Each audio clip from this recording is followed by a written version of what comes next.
क्योंकि गुरु का मार्ग आप देखिए, आप और हमसे कहा जाता है कि यहाँ पर हर किसी ने यही कहा है कि भाई संतों का संग किया जाए, संतों का संग किया जाए। भगवान भी यहाँ कहते हैं कि प्रथम भगति संतन करि संगा, दूसरी रति मम कथा प्रसंगा।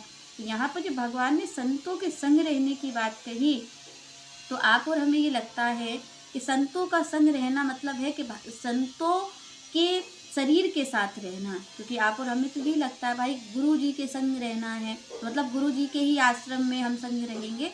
पर ऐसा संतों ने नहीं कहा है। संतों के संग रहना मतलब संतों के विचारों के संग रहना।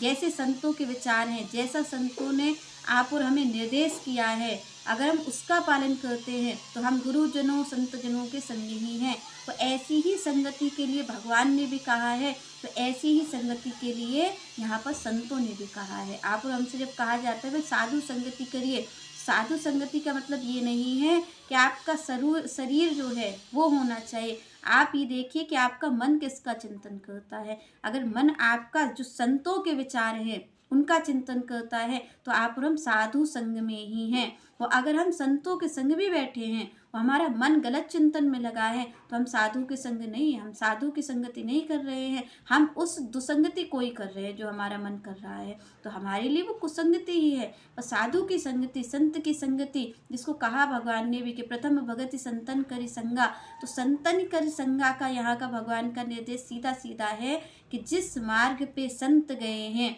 उसी मार्ग पर आपको वैसे ही चलना है, तभी आप संतों की संगति कर सकते हैं। संतों के विचारों में ही मिले रहना, संतों के विचारों में ही आपका विचार मिल जाए, आप उन्हीं का ही सतत, उनकी वाणी का ही विचार करते रहें, यही संतों की संगति है। कोई भी ये सोचे कि भाई हम शरीर से संतों की संगति कर लेंगे और हमें भगवान की प्राप्ति हो जाएगी, पर हम संतों के विचारों की संगति नहीं करेंगे तो संभव नहीं है। शरीर से किसी को भगवान की प्राप्ति नहीं हो सकती है।